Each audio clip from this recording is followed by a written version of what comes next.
Muy bien, buen día. Sean todos bienvenidos a el Colegio de Jalisco para esta presentación. Ah, en el marco de proyecto de investigación CONACYT, auspiciado por el Colegio de Jalisco, tenemos el gusto de contar con nosotros esta mañana con el doctor Alejandro Cañeque de la Universidad de Maryland, agradeciendo en primer término a la institución, al Colegio de Jalisco, por acoger esta iniciativa para dialogar acerca de los vínculos entre formas de relación entre gobernantes, gobernados, a través del lenguaje de las emociones, de distintas discusiones políticas, cómo eso en la época colonial se fue configurando, cómo deja un referente para otros tiempos, para otras formas de vinculación política en distintas sociedades. En ese sentido, el agradecimiento a la institución por acoger esta iniciativa y por recibir al doctor Alejandro Cañeque y permitirnos tener este diálogo esta mañana. En particular, el agradecimiento al doctor Roberto Arias, presidente del Colegio de Jalisco, a la maestra Ixchel Ruiz Anguiano, secretaria general de la institución, y a todos ustedes quienes están esta mañana con nosotros, quienes de forma presencial y también a la distancia se han sumado para esta iniciativa. Haré primero una pequeña presentación de nuestro ponente, nuestro conferencista de esta mañana y acto seguido pediré al presidente del Colegio de Jalisco nos dé también unas palabras de bienvenida para dar inicio con nuestra actividad. El doctor Alejandro Cañeque de la Universidad de Maryland es especialista en la historia de América Latina durante el periodo colonial y del Imperio Español y de España en la Edad Moderna. Ha sido profesor en diversas instituciones del Reino Unido, México, Perú, España y los Estados Unidos. Su principal área de interés está vinculada con la cultura religiosa y política del mundo de la España moderna, con especial énfasis en la Hispanoamérica colonial y el mundo atlántico español. Entre muchísimas publicaciones destacan Cultura y Política del Poder Virreinal en el México Colonial en el 2004, diversos estudios publicados en revistas científicas y su trabajo actualmente tiene que ver con aspectos de la cultura religiosa del Imperio Español. Destacan en este sentido Jerónimo Gracián y la globalización del martirio. Tras la sombra de Francisco Javier, el martirio y el colonialismo en las misiones asiáticas jesuitas, su libro del 2020, Un imperio de mártires, religión y poder en las fronteras de la monarquía hispánica. Con esto doy paso al uso de la palabra al doctor Roberto Arias para pedir su bienvenida. Muchísimas gracias, Cuco. Pues sí, en principio quiero agradecer al Consejo Nacional de Humanidades y Ciencias por la aprobación del proyecto que estás coordinando y que hospedaremos, y que en el marco de ese proyecto estás realizando esta aproximación. También agradecerte infinitamente el que me hayas escuchado, y quiero decirles con sinceridad que desde que me presentó el proyecto Cuco, le expresé muy emocionado. Qué interesante. Y ya descubrí que tengo que tener cuidado con mis expresiones, porque eso es lo que me tiene aquí apanicado, porque yo no soy especialista en el tema y no sé de qué voy a hablar. Pero lo que sí estoy seguro es que voy a aprender muchísimo.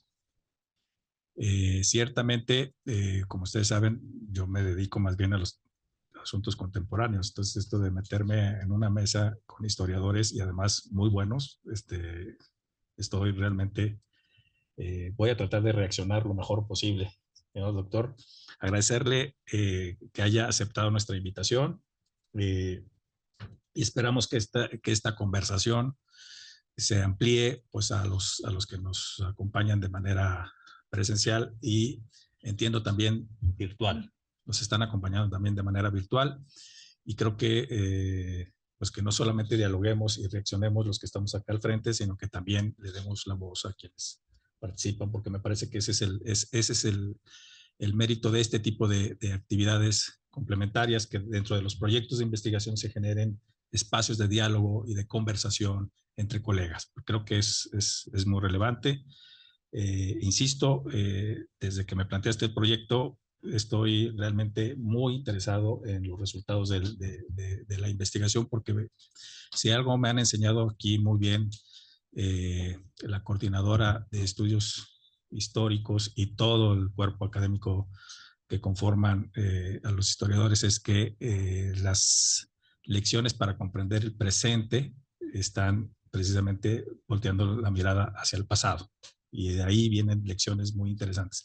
Entonces me parece que entender la complejidad de las relaciones entre gobernantes y gobernados en el contexto actual, pues creo que nuestro invitado de lujo nos podrá dar pistas desde la perspectiva cultural que traten para podernos entender como sociedad mexicana. Muchísimas gracias por ello y pues nada, simplemente darles la más cordial bienvenida y a escuchar a quien venimos a escuchar. Doctor Cañeque, un gusto tenerlo acá.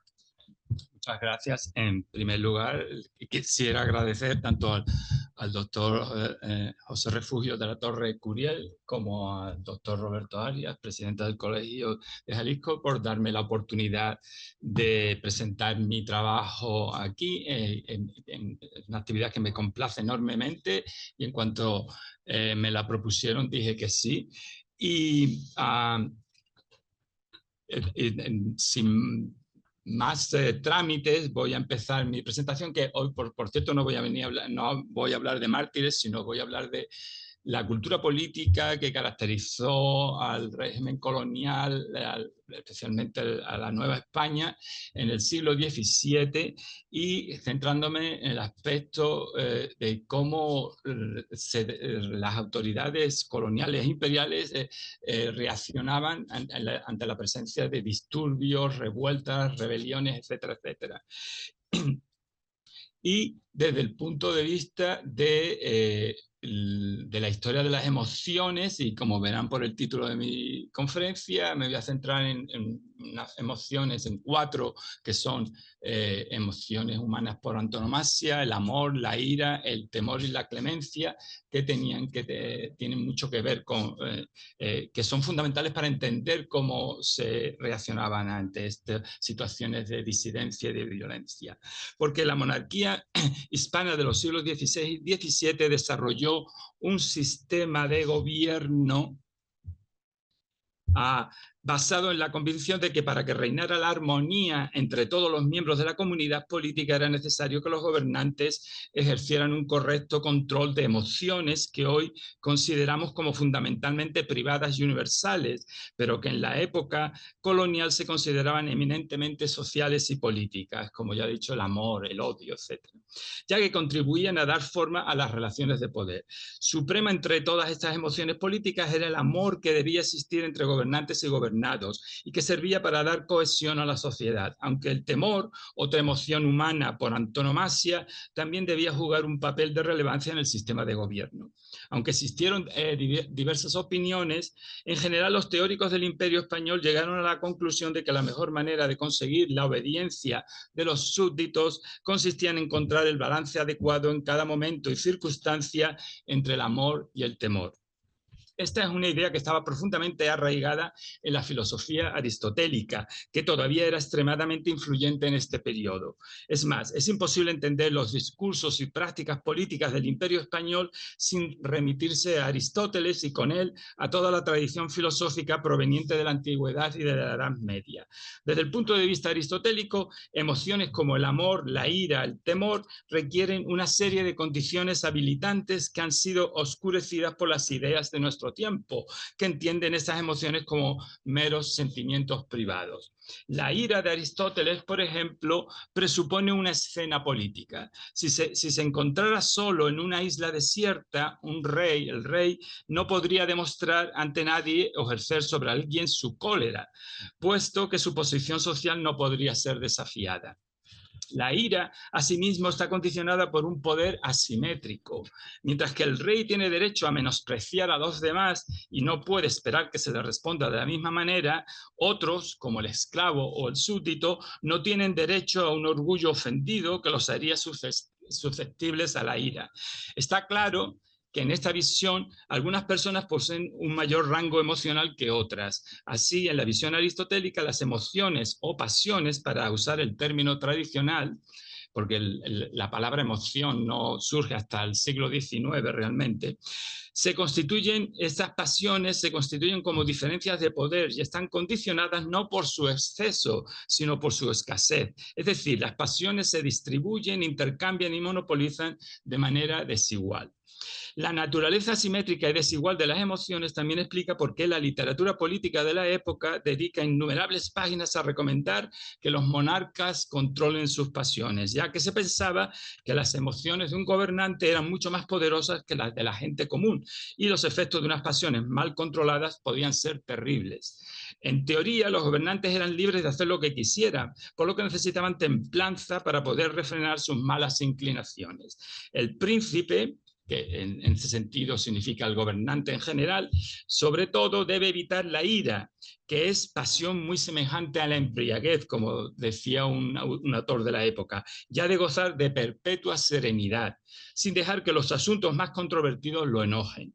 Además, se recomendaba que los gobernantes no se dejaran llevar por la cólera al castigar las ofensas a su autoridad, ya que esto solo serviría para disminuir y menoscabar la propia autoridad.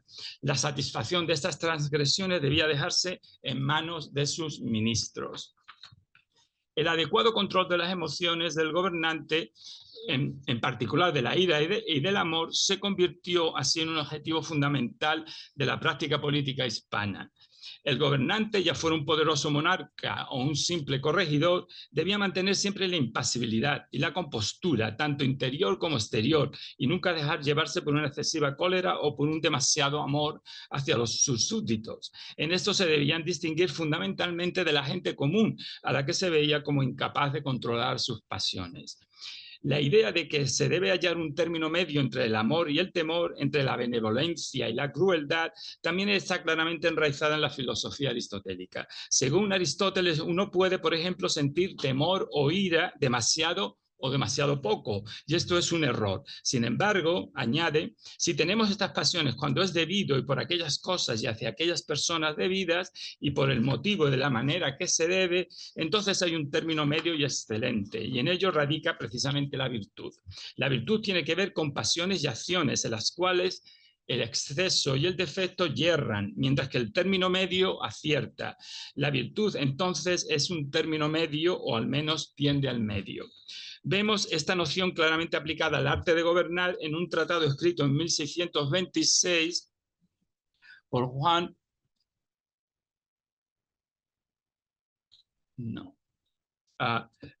Pablo Mártir Rizo, quien declaraba que todos los extremos son viciosos, pues aunque el rigor y la crueldad son cosas indignas de los hombres, y esta es la página, la portada del tratado, se llamaba Norte de Príncipes, Norte de Gobernantes. Si alguna vez no se usase la severidad y castigo, dice Martín Rizo, resultarían grandes inconvenientes, particularmente si los príncipes fuesen tales que se dejasen despreciar, porque de la humanidad con exceso resulta su desestimación. Así lo entendió el rey Felipe II, quien fue amado y temido igualmente de sus vasallos, ya que en su opinión, en opinión de Martín Rizo, este monarca había comprendido bien cuán necesarios eran tanto el amor como el temor en el arte de reinar. Unos años más tarde, Juan Blázquez Mayoralgo, que escribía en México en la década de 1640, publicó un famoso tratado político de perfecta razón de Estado, deducida de los hechos del señor rey don Fernando el Católico.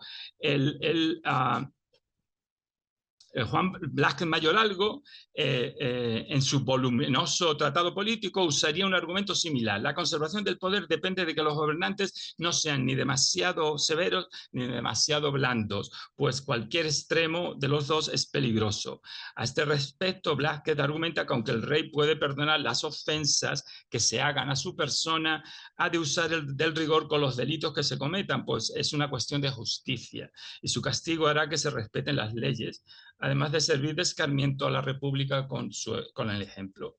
Si bien el temor que inspira el gobernante se origina en última instancia en su capacidad para infligir castigo, este poder siempre debe ser moderado por la virtud de la clemencia. Esta es una idea que encontramos una y otra vez en el pensamiento político de la época. Este énfasis en la clemencia tiene mucho que ver con la enorme influencia de Séneca entre los escritores y comentaristas hispanos, que a menudo copiaban pasajes enteros de su famoso ensayo de Clementia, que Séneca había dirigido al emperador Nerón, puesto que era su tutor. Y un ejemplo de la enorme influencia de Séneca en el siglo XVII es que apareció en el año 1626, apareció una traducción de su famoso tratado de Clementia, una traducción al español, los dos libros de Clemencia escritos por Lucio Anneo Séneca, filósofo español. Si bien para Séneca, clemencia es una virtud propia de los príncipes, porque es una virtud que se ejerce siempre hacia los inferiores. Se puede quitar la vida al superior, dice él, pero no se puede dar al inferior. Séneca está convencido de que los reyes tienen más cierta la seguridad en la mansedumbre, porque los frecuentes castigos reprimiendo el odio de algunos irritan el de todos. Lo que distingue a un gobernante justo de un tirano es precisamente que el primero es misericordioso y el segundo no. El tirano, afirma Séneca, está siempre dispuesto a invocar esa perversa sentencia que odien con tal de que teman, que ha sido la ruina de tantos, al ignorar cuánta rabia se incita cuando el aborrecimiento crece excesivamente. Porque el temor templado enfrena los ánimos, pero el continuo y demasiado que toca en desesperación convierte la pusilanimidad en atrevimiento. El tirano feroz y sanguinario solo puede despertar el resentimiento de sus lacayos, pero un gobernante benéfico y justo no necesita guardias. La misericordia garantizará la seguridad del rey, porque el amor de los ciudadanos será su fortaleza inexpugnable. Sin embargo, continúa Séneca, habrá ocasiones en las que el gobernante tendrá que castigar a sus súbditos, por lo que el filósofo procede a detallar los principios que deben guiar el castigo. En primer lugar, Séneca insta al príncipe a mantener la mente bajo control y a posponer el castigo si esto puede hacerlo con seguridad, o en su defecto moderarlo. Después, si el gobernante tiene que castigar a súbditos que son de bajo rango social, Séneca aconseja que el príncipe actúe con mayor moderación, porque su destrucción importa menos. Algunos los puede perdonar y a otros incluso puede desdeñar castigarlos, pues como sucede con los animalejos, aunque pequeños, son sucios cuando se les aplasta, según dice Séneca. Pero si los que han de ser castigados o indultados son sujetos prominentes, el príncipe debe aprovechar la ocasión para usar de una misericordia que sea visible a todos. El gobernante también debe evitar castigar a sus súbditos constantemente, ya que esta severidad pierde el principal beneficio del castigo, la fuerza del ejemplo.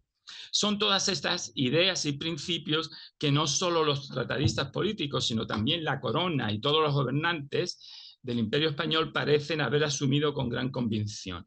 En México, por ejemplo, la clemencia como una de las virtudes que había de caracterizar al buen gobernante, junto a otras virtudes como la prudencia, la justicia, la fortaleza, la templanza, la liberalidad, la magnanimidad y piedad, la virtud de la clemencia muy a menudo ocupaba un lugar destacado en los arcos triunfales que se erigían para recibir a los virreyes en la Ciudad de México. Así, en los famosos arcos que en 1680 diseñaron tanto Sor Juana Inés de la Cruz como Carlos de Sigüenza y Góngora para recibir al nuevo virrey Conde de Paredes, ambos incluyeron pinturas que simbolizaban esa virtud de la clemencia. Así pues, si la virtud está en el término medio, entonces el gobierno más virtuoso debe ser uno que trate de encontrar el justo medio entre los dos extremos del amor y el temor, el rigor y la indulgencia. Uno que atienda a las circunstancias específicas y a la calidad de las personas. Estos son dos aspectos muy importantes que diferenciaban en la época colonial manera de entender la justicia como se entiende hoy en día. Pero nos podemos preguntar entonces, ¿hasta qué punto esos principios dieron forma a la práctica de las autoridades imperiales y coloniales? Una manera de responder a esta pregunta es examinando su comportamiento, el comportamiento de estos gobernantes cuando se tenían que enfrentar a formas violentas de disidencia, como tumultos o rebeliones. En tales ocasiones, la corona parece haber seguido siempre lo que podríamos definir como un enfoque típicamente aristotélico, dictando medidas que tenían en cuenta las circunstancias que llevaron a la revuelta y el estatus social de los amotinados y rebeldes. Tomemos, por ejemplo, la conocida revuelta de la Ciudad de México en 1624 que derrocó al virrey de la Nueva España, el marqués de Helves.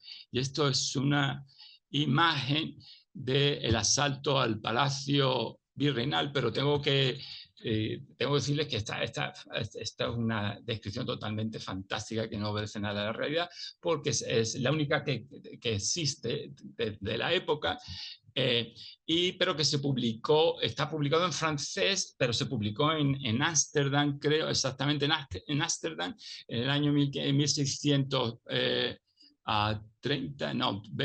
20. Y tiene que ser, no puede ser 20, tiene que haber sido 30. Bueno, el caso, el autor de esta ilustración nunca había estado en México, ni había visto no había visto a la población indígena típica de México. Entonces, para empezar, el Palacio Virreinal no tenía ese aspecto, porque ese palacio tiene el aspecto de un palacio del norte de Europa, de los Países Bajos, y la población indígena se la representa como los típicos indios con faldas de plumas y penachos de plumas que no tienen nada que ver con la realidad de México. El Palacio Virreinal de México, el Palacio Virreinal de México tenía este aspecto más o menos, aunque esto es una ilustración, un grabado del siglo XVIII, después de haberse reconstruido, pero esta ilustración responde más a la realidad del aspecto físico del Palacio Real de la Ciudad de México. Bueno, pues como decía, en 1624 una multitud asaltó el Palacio Virreinal y como consecuencia de los disturbios acabó deponiendo al virrey. Era la primera vez que en la historia del virreinato sucedía un evento tan grave como ese. Pero en este caso es curioso, es notable que no hubo sentencias punitivas, la corona no emitió ningún castigo y que la corona decidió indultar a todos los que habían participado en la destitución del virrey. Sin embargo, se podría argumentar que esto no fue simplemente un acto de generosidad por parte del monarca, sino que el monarca mostró indulgencia tras esta grave revuelta, porque la mayoría de los implicados, aparte de la multitud que asaltó el palacio, eran los que realmente depusieron al virrey, fueron los miembros de la Audiencia de México, y eran miembros de la élite gobernante, y era el interés de la corona no antagonizarlos, prefiriendo mirar hacia otro lado y culpar a la clase baja de la ciudad por los disturbios, como así se hizo. Pero por lo menos, pero nadie fue castigado realmente. Pero nos podríamos preguntar, ¿fue también esta la actitud de la corona cuando todos los participantes en una revuelta eran miembros o fueron miembros de las clases subalternas? y no participaron miembros de la élite dirigente, como fue el caso de 3 importantes rebeliones y motines que hubo en el siglo XVII, la rebelión de Tehuantepec de 1660 en el distrito de Oaxaca, la revuelta de los Sangleyes de 1639 en Filipinas y el motín de 1692 en la Ciudad de México. Y puede que ustedes sepan que la Filipina estaba en cierta manera unida directamente al Virreinato de Nueva España porque pertenecía, las Filipinas estaban bajo la jurisdicción de la Nueva España y todos los actos del gobernador de las Filipinas pasaban por manos del virrey de la Nueva España. De ahí que es un ejemplo que nos puede servir también para discutir el caso de México. Y lo he incluido porque es esta revuelta de los Sangleyes es una revuelta única en la historia probablemente colonial desde el siglo XVI al XVIII. Durante estos acontecimientos, las autoridades, tanto en México como en la península, siempre podían seguir las recomendaciones del influyente Juan Márquez, un fraile agustino que escribió en un tratado, El gobernador cristiano deducido de las vidas de Moisés y Josué. Y quien a principios del siglo XVII había publicado este tratado político en el que había incluido una detallada discusión sobre qué hacer cuando un gobernante tenía que enfrentarse a la sedición. La posibilidad del estallido de un tumulto popular siempre estaba presente en las mentes de los gobernantes, que veían la agitación social no como evidencia de miseria socioeconómica o problemas políticos, sino como un signo de la inconstancia e inestabilidad emocional de las masas. Según Márquez, las sediciones y tumultos populares se pueden ofrecer cada hora, por lo que era de gran importancia saber qué hacer ante semejantes eventualidades. En esto Márquez adopta una postura antimaquiavélica, pues a diferencia del famoso Maquiavelo, quien recomendaba mano dura una vez que el tumulto o rebelión había estallado, Márquez piensa que es mucho mejor empezar utilizando medios blandos y suaves antes de tomar medidas más radicales. Por ejemplo, si el tumulto hubiese estallado por el enfrentamiento de 2 facciones rivales, lo más adecuado será utilizar algún pretexto para alejar del escenario del tumulto al líder de una de las facciones, o ambos. Se les podía ofrecer, por ejemplo, un puesto importante en otro lugar, un ofrecimiento que sería difícil de rechazar.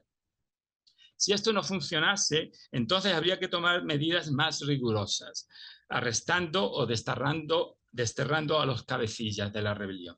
Pero si las cosas hubieran llegado a tal punto que el pueblo se hubiese levantado en armas, entonces era mejor, como dice Márquez, usar de maña, acudiendo a sosegarlos con halagos y promesas. En este momento el uso de la fuerza sería contraproducente, por lo que el prudente magistrado, cito, debe ir condescendiendo con el pueblo rabioso en el ardor de la sedición, para que insensiblemente le pueda traer a medios razonables, porque oponerse a una muchedumbre irritada es hacer resistencia al raudal de un río que se viene despeñando desde lo alto. Habiendo llegado las cosas a este punto, dice Márquez, suele ser de gran ayuda valerse de la autoridad de los predicadores y otros personajes graves, a los que la gente común les tenga respeto. También ayudará mucho el sembrar divisiones entre el pueblo e intentar desarmar a los cabecillas, pues una vez neutralizados estos, será mucho más fácil calmar los ánimos de la multitud, del resto. Por último, siempre ayudaba el que se realicen plegarias y procesiones por la quietud de la ciudad o reino alterados. El comportamiento de las autoridades en el caso de la rebelión de Tehuantepec de 1660 y del motín de la Ciudad de México de 1692 fue hasta cierto punto acorde con las recomendaciones de Márquez, como veremos. La revuelta de Tehuantepec comenzó con la muerte del alcalde mayor a manos de los indígenas. También fueron asesinados un cacique indio que estaba con el alcalde y 2 sirvientes de este último, uno negro y otro español. Más tarde se extendería a los distritos de Nejapa y Tepeji, todos ellos ubicados en el obispado de Oaxaca. El virrey, duque de Alburquerque, y aquí tengo el Museo de Historia Nacional de México, tiene un retrato del virrey, Duque de Alburquerque pidió, este era el retrato oficial del virrey que colgaba en la sala del acuerdo de la Audiencia de México. El virrey pidió a Alonso de Cuevas Dávalos, obispo de Oaxaca, que se desplazara hasta Tehuantepec para tratar de pacificar a los indios. Después de reunirse con los rebeldes, el obispo apelaría a la misericordia del virrey para que concediera el perdón a los rebeldes. Sin embargo, el virrey le respondió que no era posible acceder a la petición de indulto general, ya que y es muy importante que el virrey dice que ni la ley divina ni la humana permitían castigar a todas las personas implicadas en la sublevación, estas mismas leyes y el buen gobierno exigían que se castigara a los 4 o 5 cabecillas más importantes de la revuelta, que era precisamente lo que había argumentado Juan Márquez en su tratado. Las ideas de Alburquerque sobre este asunto, como digo, no eran muy diferentes de las expuestas por Márquez, para quien se trataba de combinar la clemencia y el perdón con la represión y el miedo para evitar que la sedición quedara impune. Y otro importante tratadista español muy influyente, Diego de Saavedra Fajardo, en su tratado de 1640, Idea del príncipe político cristiano, había argumentado que al castigar las transgresiones de los vasallos era necesario moderar el rigor, aplicándolo solo a unos pocos de los infractores, que es lo que estaba argumentando Alburquerque, al mismo tiempo que se excusaba o se llegaba a un acuerdo con los que no debían ser castigados. Esto le ayudaría al gobernante a ganarse la lealtad de sus súbditos. En el caso de Tehuantepec, las autoridades de México decidieron seguir la opinión de aquellos que pedían que los líderes de la revuelta fueran castigados de manera severa y ejemplar, como advertencia para el resto. Así, el oidor Juan Francisco de Montemayor, que antes de llegar a México se había distinguido por sus hazañas militares en Cataluña y en la isla de la Española, fue enviado a Tehuantepec investido de plenos poderes como lugarteniente del virrey. Una vez que llegó al lugar, Montemayor no dudó en aplicar duras medidas represivas, imponiendo 5 penas de muerte. Además de condenó a 2 mujeres a que se les cortara una mano a cada una, aunque más tarde suspendió la ejecución de esta parte de su condena. Y a otra mujer a que le cortaran la oreja, además de condenar a otros muchos a servir en las minas por periodos de hasta 10 años. El enfoque represivo de Montemayor, sin embargo, no recibió la aprobación de la corona. No porque las autoridades de Madrid pensaran que los líderes de la revuelta no merecían ser castigados. Para las autoridades españolas, una revuelta sin líderes claramente identificados era impensable. Pero se opusieron a las medidas de Montemayor por su severidad, por la severidad de los castigos impuestos por el oidor. Cuando el Consejo de Indias fue informado de la violencia represiva desatada por las acciones de Montemayor, su respuesta fue recordarle al conde de Baños, que era el sucesor que en ese tiempo había sucedido al duque de Alburquerque, el nuevo virrey de la Nueva España, que gobernó de 1660 al 64, pues el Consejo de Indias le recuerda al nuevo virrey que se le había ordenado que tratara de pacificar a los indios con toda blandura sin molestarlos con castigos ásperos. Por estas razones ordenó a Montemayor que abandonara, al oidor, que abandonara todos los procesos penales iniciados contra los indígenas y regresara de inmediato a la Ciudad de México para servir su plaza de oidor. Esta actitud es similar a la de otros muchos casos de revueltas y tumultos, y para eso tenemos como evidencia un excelente estudio del historiador norteamericano William Taylor, que hace años estudió 142 revueltas rurales en el centro y sur de México entre 1680 y 1811, y él identificó en su estudio que la respuesta de los gobernantes a estos levantamientos se caracterizó siempre por una calculada, son sus palabras, una calculada mezcla de castigo y clemencia. Las autoridades coloniales intentaban poner fin a las revueltas mediante la negociación para evitar que se extendieran. Por lo general, los jueces señalaban a algunos líderes locales como los principales alborotadores merecedores de un castigo ejemplar, mientras que la comunidad en general recibía un indulto. Al mismo tiempo que se la amenazaba a la comunidad con un duro castigo en caso de comportamientos violentos en el futuro. Incluso en los casos en que se habían producido muertes o lesiones graves, era muy poco probable que se castigase a la comunidad en su conjunto. Además, en la mayoría de los casos de condena, los líderes fueron puestos en libertad antes de que se hubieran cumplido las sentencias, o fueron indultados con la amenaza de un castigo severo si volvían a rebelarse. Y las penas capitales eran rara vez o nunca se imponían. Cabe señalar que este comportamiento no era peculiar del caso del México colonial, sino que asimismo era típico de la forma en que los gobernantes reales se enfrentaban a disturbios y revueltas en la península. La práctica en Castilla solía ser dictar penas severas para atemorizar a los rebeldes, pero estas penas se retrasaban indefinidamente o nunca se ejecutaban, que era una forma eficaz de evitar nuevos tumultos. Además, la corona no solía respaldar las medidas represivas adoptadas por las autoridades locales.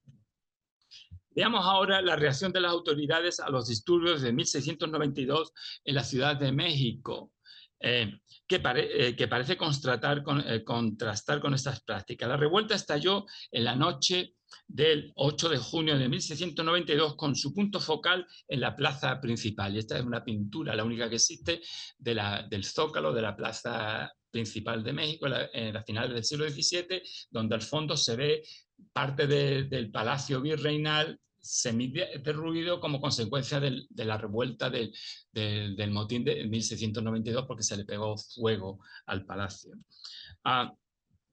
3 días después, la consecuencia más visible de esta revuelta fue el incendio por parte de los alborotadores, tanto del ayuntamiento como de la mayor parte del Palacio Virreinal.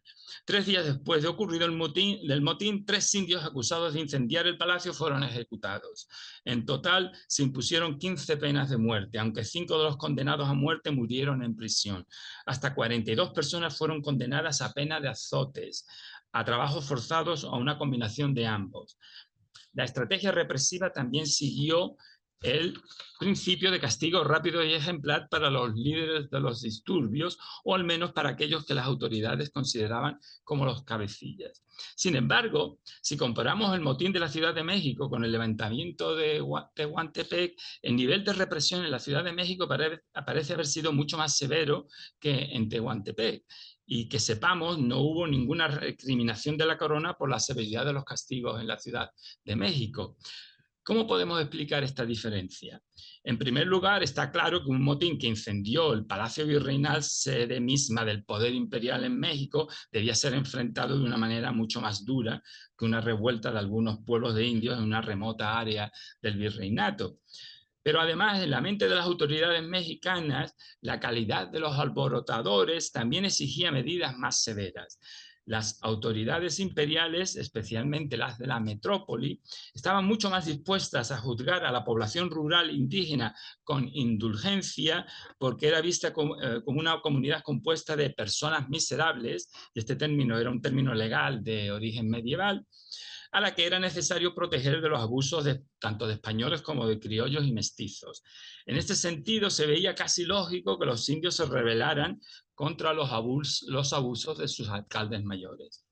Por el contrario, al juzgar a las clases bajas de la Ciudad de México, que en su mayoría estaba compuesta de negros, mulatos, mestizos, pero también de indios hispanizados y españoles pobres, no valían las excusas y se les condenaba sin piedad.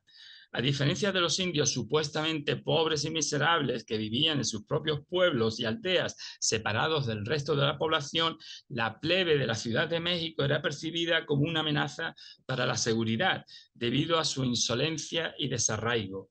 A los ojos de los gobernantes, los acontecimientos de junio de 1692 no fueron más que la confirmación de esos temores. Por lo tanto, para evitar daños mayores, se exigía un castigo rápido y ejemplar y severo. Esto es lo que diferenció el motín de 1692 de la revuelta de 1624, que al fin y al cabo también había amenazado seriamente al principal representante del poder imperial en México. En 1692 nadie depuso al virrey de México. como en 1624, pero mientras que durante la revuelta de 1624 la Audiencia de México había estado directamente implicada en el derrocamiento del virrey, el motín de 1692 fue solo un asunto de la gente común. Está claro que la corona y sus oficiales estaban dispuestos a ignorar el consejo de Mártir Rizo, quien había afirmado que los gobernantes debían preferentemente ejercer su rigor contra los poderosos si eran declarados culpables, porque según este autor, si los del pueblo pecan es por ignorancia o ímpetu, causas que admiten disculpa. Pero cuando los poderosos se rebelan, lo hacen por malicia y ambición, calidades que siempre serán culpables. En la historia de la monarquía hispánica bajo la dinastía de los Austrias existe un levantamiento poco conocido que los gobernantes abordaron de una manera radicalmente diferente. La revuelta de los sangleyes de 1639 en las Islas Filipinas, la cual muestra el lado más oscuro del Imperio español. Las relaciones con los sangleyes, como llamaban los españoles a la numerosa población china que vivía en Manila, fueron siempre tensas. Y esto es una ilustración de una época posterior, de mediados del siglo XVIII, de un tratado que se llamaba Carta Ideográfica y Cronográfica de las Islas Filipinas, en la que se demuestran los diferentes tipos de chinos que habitaban en la ciudad de Manila o en las Filipinas, incluido el chino hispanizado, que es el de la izquierda. Los demás son chinos 100%, por así decirlo, que ni siquiera no eran ni cristianos, ni hablaban español, etcétera, etcétera. Las relaciones con estos sangleyes fueron siempre tensas. Su situación era peculiar, ya que se hallaban a caballo de dos imperios, el español y el chino, y en teoría no eran súbditos del monarca español. Para vivir en las islas y ser gobernados por las leyes españolas debían obtener, mediante pago, una licencia, que venía a costar unos 8 pesos, y más tarde entre 8 y 10 pesos. Y estaban obligados a residir en un barrio específico llamado El Parián, que es el mismo nombre que el famoso mercado del Zócalo de México, el mercado del Parián, que de ahí le viene el nombre, que cambió de ubicación muchas veces a lo largo de los años, pero siempre permaneció fuera de las murallas de México. Y aquí se ve claramente, esta es Manila, la ciudad española, y aquí esta es no se ve, pero pone Puerta de entrada al Parián. Este era el barrio, en esta época en concreto, en 1734, donde estaba localizado el barrio chino, fuera de las murallas de la ciudad española de Manila. Y aquí, muy interesante, esto es el hospital de Sangleyes, es decir, que en la mediados del siglo XVIII Manila tenía un hospital específico para la población china. Pero no nos olvidemos que esto es de casi un siglo posterior, de mediados del siglo XVIII. No conozco ninguna representación o descripción tan clara de Manila para el siglo XVII. Los sangleyes satisfacían todo tipo de necesidades de la población de Manila y resultaban esenciales para la economía de la ciudad. Su número creció tan rápidamente que a principios del siglo XVII superaban en número la población española. Los historiadores han calculado que en Manila habitaban entre 20.000 y 30.000 chinos, mientras que los españoles apenas llegaban al 10% de esta población, a 2.000. Es decir, que la diferencia demográfica era enorme. Los españoles desconfiaban de los sangleyes y los despreciaban, también los explotaban, aunque en última instancia dependían de ellos. Aunque algunos miembros de la comunidad hispana denunciaron los abusos contra la población china, pero siempre fueron una minoría. La mayoría de los españoles desarrollaron una imagen de los sangleyes extremadamente negativa, insistiendo en su carácter impúdico y deshonesto, que justificaban sobre todo alegando supuestas prácticas sodomíticas, además de que los conceptualizaban como sediciosos, taimados y dados al cohecho.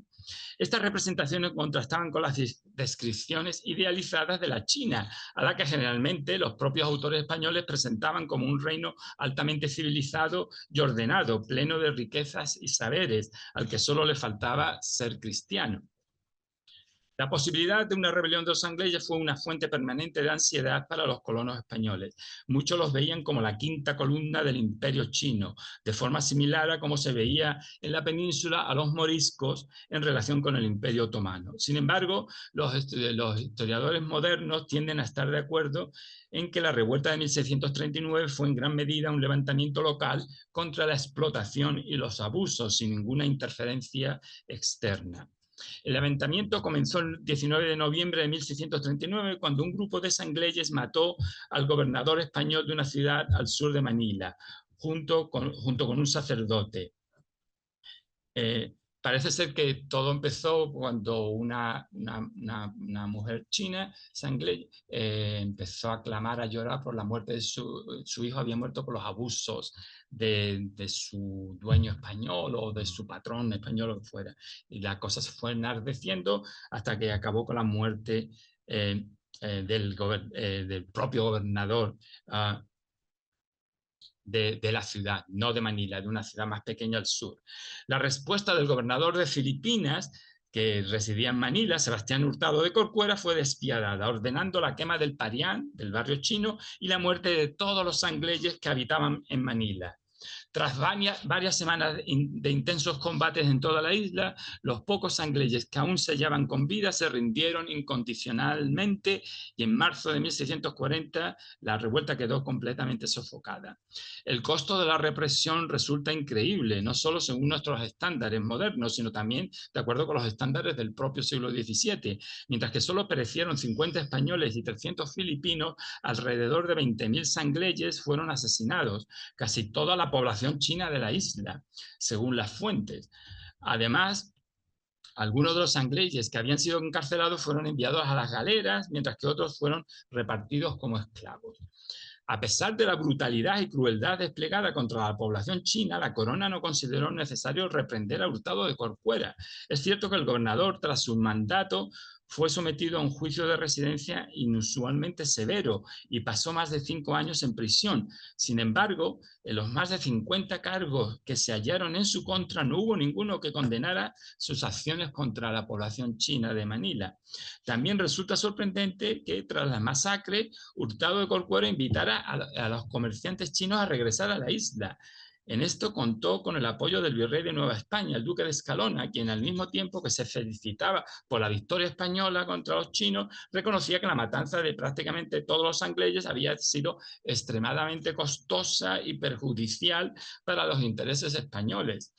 No pasó mucho tiempo antes de que retornara a la normalidad y pronto miles de chinos se volvieron a establecer en Manila bajo las mismas condiciones o incluso peores. Esto reconozco que es una cosa que me sorprende enormemente y necesito investigarlo más porque me resulta increíble que después de una matanza tan extrema, pocos años después la población china se hubiera vuelto a establecer en Manila sin aparentemente mayor problema, o que hubiera chinos suficientes que estaban dispuestos a establecerse de nuevo en Manila. El comportamiento de Hurtado de Corcuera, del gobernador, en Filipinas contrasta enormemente con su conducta años después durante una revuelta en la ciudad andaluza de Córdoba, en el sur de España. El 6 de mayo de 1652, una muchedumbre enfurecida tomó el control de la ciudad. La mayor parte de la violencia iba dirigida contra el corregidor de Córdoba, quien tuvo que huir para salvar su vida. El rey nombró a Hurtado de Corcuera para que se encargara de restablecer la paz y recuperar el control de la ciudad. Su primera acción fue ofrecer el perdón en nombre del rey a todos aquellos que habían participado en la revuelta. Al mismo tiempo, Corcuera necesitaba asegurar el suministro de pan en la ciudad a precio justo, por lo que desvió su atención de los plebeyos para concentrarla en la élite cordobesa con el fin de arrebatarles el control sobre la venta de grano, tan necesario para la subsistencia de la población, pero que era muy escaso.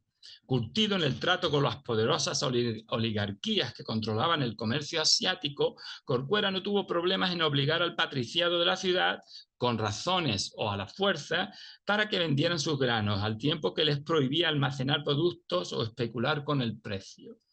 Además, se encargó de comprar granos de otras regiones, lo que contribuyó a la bajada de su precio en la ciudad. Como representante de la corona en Córdoba, Hurtado de Corcuera medió entre la élite y el pueblo y buscó, al menos en teoría, proteger a la gente común. El rey debió de quedar muy satisfecho con la forma en que Corcuera se condujo durante el motín de Córdoba, porque le nombró corregidor de Sanlúcar de Barrameda, un pequeño puerto en el sur de España, y después gobernador de Canarias. Para concluir, una serie de reflexiones sobre todos estos detalles y estos eventos que hemos establecido. A pesar de su enorme diferencia, el comportamiento de Hurtado de Corcuera, tanto en Manila como en Córdoba, estaba en perfecto acuerdo con los discursos y prácticas políticas de la monarquía hispánica.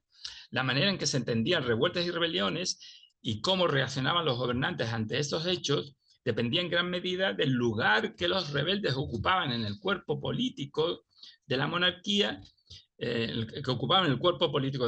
Había una clara jerarquía represora, con los pueblos indígenas del continente americano que se hallaban bajo el dominio español, poseyendo en muchos aspectos un estatus similar al de la gente común de la península ibérica.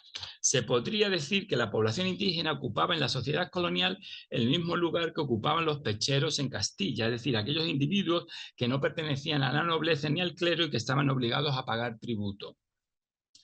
Al igual que los campesinos de Castilla, los pueblos nativos de América también estuvieron estrechamente asociados con la posesión de tierras comunales, ya que la corona española determinó que la tenencia comunal de la tierra era condición necesaria para garantizar la supervivencia de las comunidades indígenas. Si la tierra y el tributo dieron a los pueblos originarios una identidad política similar a la de los campesinos castellanos, el trabajo forzado, sobre todo el inhumano y odioso trabajo en las minas, diferenció a los pueblos indígenas del Nuevo Mundo de sus homólogos pecheros de Castilla y los convirtió en sujetos coloniales. Al mismo tiempo, la jerarquía represora del régimen colonial estableció una pronunciada distinción entre las clases bajas rurales y las urbanas. El discurso colonial español creó dos tipos muy diferentes de indios. Por un lado, estaban los verdaderos indios, aquellos que vivían en comunidades rurales, a los que se conceptualizaba, como mencioné antes, como personas miserables, merecedoras de la ayuda y protección de los gobernantes. Debido a sus insuficiencias, también merecían un trato más indulgente cuando se rebelaban. Por otro lado, las élites gobernantes, tanto las peninsulares como criollas, desarrollaron una visión completamente negativa de los indios urbanizados, a los que se asimiló a los segmentos híbridos de la población, mestizos, mulatos, etcétera, que habitaban en las ciudades, los cuales siempre fueron vistos de manera sospechosa, porque se caracterizaban en la mente de estas élites por su falta de respeto a la autoridad, por su indisciplina y por ser propensos a la rebelión. Además, la mezcla racial que distinguía a las clases bajas urbanas era vista como un defecto fundamental que determinaba su carácter, haciéndolas aún más incapaces de controlar sus emociones que en el caso de la clase baja peninsular.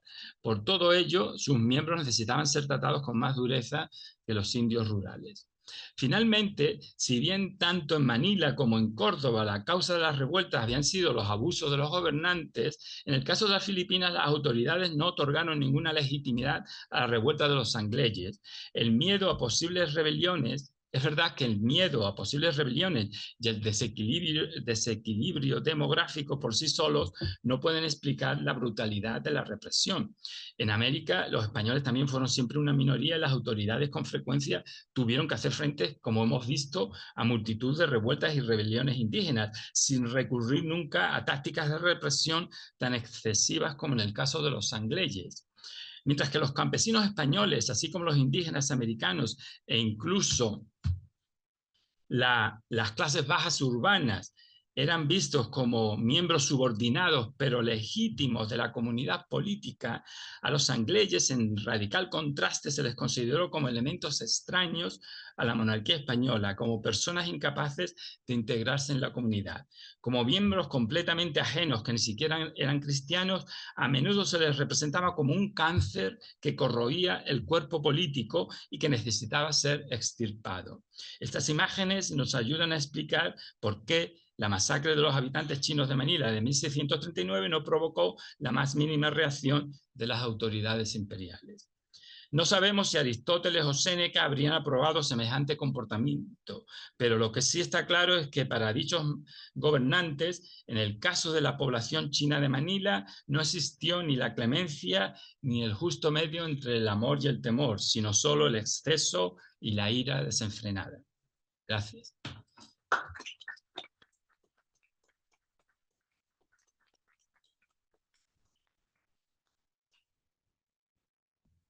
Bien, muchísimas gracias al doctor Cañeque por su intervención, por esta magnífica conferencia que nos deja planteando estas relaciones interétnicas entre diferentes grupos sociales también, y en la discrecionalidad, en la manera de comprender la aplicación de la ley, la impartición de la justicia. A partir de esas ideas, daría paso en primer término a algunas reflexiones desde aquí mismo, desde el Presidium, quienes estamos en este punto, y también invitando desde luego a los participantes en una siguiente ronda de intervenciones. Si hay alguna inquietud, algún comentario, será bienvenido también, dado que estamos, o lo que nos convoca es este espíritu de diálogo, de intercambio de ideas en esta mañana.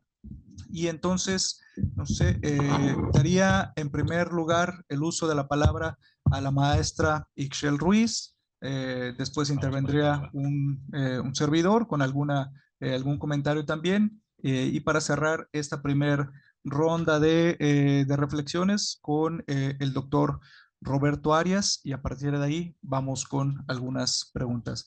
Entonces, por favor, maestra. Gracias, Ixchel. doctor. Pues esta conferencia me ha dejado muchas inquietudes, muchos comentarios. A mí me gusta mucho el tema de las emociones y me disculpo de antemano si cito a Pilar Gonzalo reiteradamente, porque ese ha sido mi referente en los estudios de vida cotidiana con ella y sus colegas que ella encabezó. Y bueno, algunas de las notas que yo quiero presentarles aquí con relación a la conferencia es primero, de las emociones. A mí yo destaco mucho la del temor, la del miedo. Me parece importante resaltar que no solamente era el miedo al gobernante o a la autoridad, sino que también existían miedos entre iguales, entre subalternos, ¿no? Y en este caso esto también ayudaba a justificar el uso de la violencia, ¿no? Y el uso, de alguna manera, ahora pensaríamos que perverso de ese miedo, se utilizó, creo, por ejemplo, en el caso de este ataque al palacio en el año de 1692, en el motín. Primero, por justificar que hay un potencial peligro de estos pobres y de la plebe, ¿no? Pero también por atacar un símbolo del poder, ¿no? Que convertía ese potencial peligro en algo que realmente alterara, ¿no?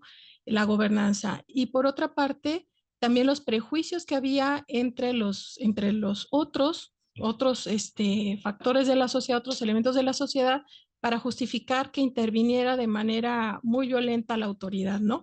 Por esos prejuicios que había contra esta plebe, ¿no? Entonces, esos usos del miedo a mí me llaman mucho la atención, sobre todo también a partir de la tratadística que nos estuvo enunciando de manera muy brillante, porque yo pensaba, con mi formación de politóloga, que aquí me dice el doctor, adelante politóloga, pensaba mucho en Machiavelli, ¿no? Que es siempre nuestro referente, ¿no? Ese justo medio que deviene Aristóteles entre el amor y el temor, pues con Machiavelli toma otros tintes, ¿no?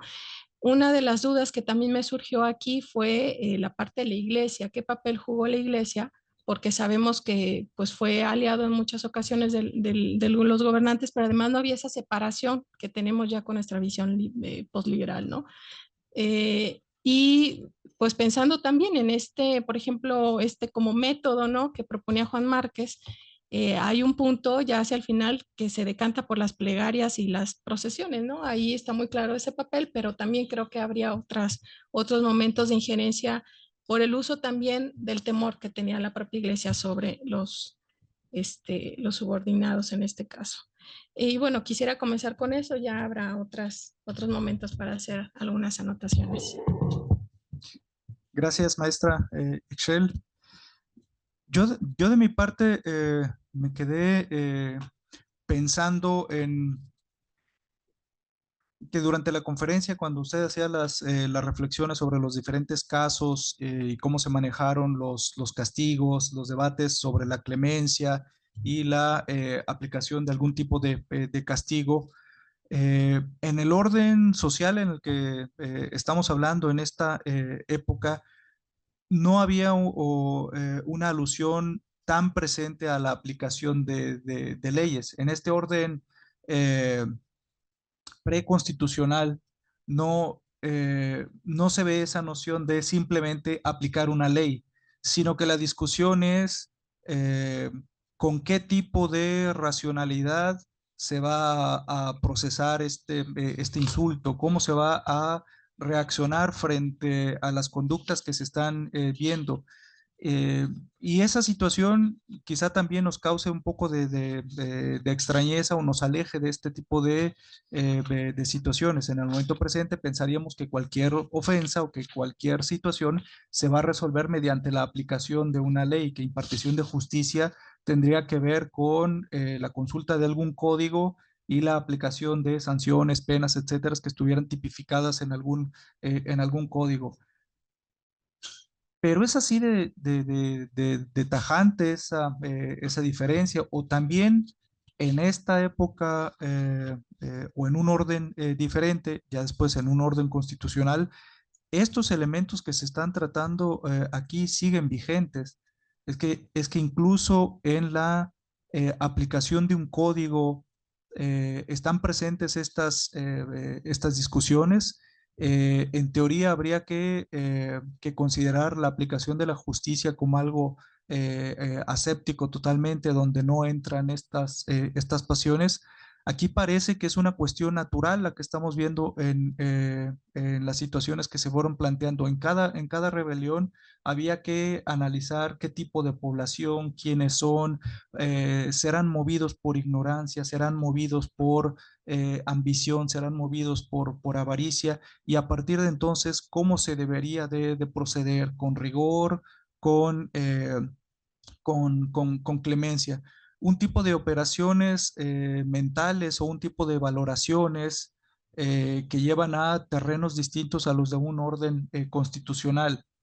Y entonces quizá la reflexión es si en esas distancias en apariencia son solo eso, son apariencias, o el terreno de la impartición de la justicia tiene todavía que ver, y quizá no es algo para que lo dictamine o lo resuelva usted, sino como una reflexión todavía más amplia, ¿no? Eh, si las normas y los códigos han dejado fuera o pretenden dejar fuera todo esto que usted estaba señalando para estas épocas, y si eso realmente se ha quedado de lado, o si algunas de estas reflexiones en realidad siguen vigentes, ¿no? Dependiendo de qué tan distante es la amenaza, dependiendo de qué tan distante está la inconformidad, se usa un calificativo, y si es más cercana se ve con otro parámetro, porque algo había de eso en las temáticas que usted nos mencionaba. Si el indio que tiene necesidad, que tiene hambre, etcétera, vive lejos y está en un ambiente rural, es el miserable que necesita ayuda. Pero si está tocando a las puertas del palacio, es una amenaza, aunque sean físicamente las mismas personas, étnicamente parecidos, en condiciones sociales totalmente equiparables, pero la lógica que se emplea para calificar sus expresiones, sus conductas, sus necesidades, es distinta, y quizá no hemos trascendido mucho todavía esos parámetros. Entonces, quizá la reflexión también ahí sigue siendo si este tipo de cálculos que usted nos señalaba aquí son atemporales en realidad, porque nos estamos remontando a Aristóteles, a otros no, pensadores de la antigüedad, y que se encuentran de pronto con una actualidad que nos sorprendería. Entonces, quizá pensando en esos términos comparativos, viendo eso, si la transición al orden constitucional marcó eh, alguna diferencia en el nivel de las percepciones, o todavía hay comparaciones que se pueden seguir haciendo. Por ahí dejaba también esa primer ronda de reflexiones. Y con ello daría paso a el comentario del doctor Roberto Arias, por favor. Sí, muchísimas gracias. Bueno, pues en el mismo, la verdad es que los ejemplos que nos acaba de mostrar nuestro invitado nos deja muchísimo que reflexionar. Yo destacaría esencialmente esta noción que supongo que serían los prolegómenos de lo que después llamaríamos la ética pública, en el sentido de distinguirlo de la parte estrictamente íntima del gobernante, a la luz de, y entendiendo como ética pública, las acciones efectivamente realizadas, ¿no? O sea, lo que realmente nos puede demostrar el nivel de amor o ira del gobernante está en función de lo que efectivamente realizó, ¿no?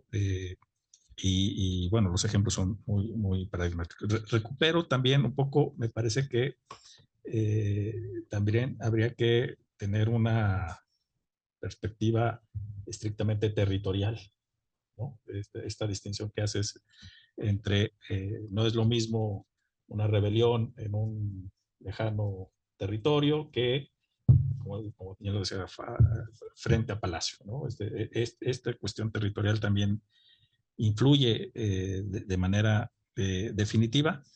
Y el último punto, creo haber entendido cuando haces esta distinción entre el comportamiento entre Filipinas y España, que el nivel de violencia y de ira demostrado por el gobernante también tiene que ver con la cuestión, con raíces de la organización económica. O sea, el tema de la protección que supone los arreglos políticos que establecen las condiciones para que una sociedad sea sometida, ¿no? A condiciones sociales, económicas. O sea, yo creo que la raíz económica tiene un elemento clave que explica el nivel de uso de la fuerza y de la violencia por parte del gobernante. Esto lo traigo a colación porque efectivamente rescato un poco esta idea de que utilizas esta distinción que hacen entre castigar con ejemplificar, o sea, con un sentido de ejemplo a los líderes y separar al pueblo. Me sonó mucho a lo que he escuchado contemporáneo, me digo, voy a referir a lo contemporáneo, ¿no?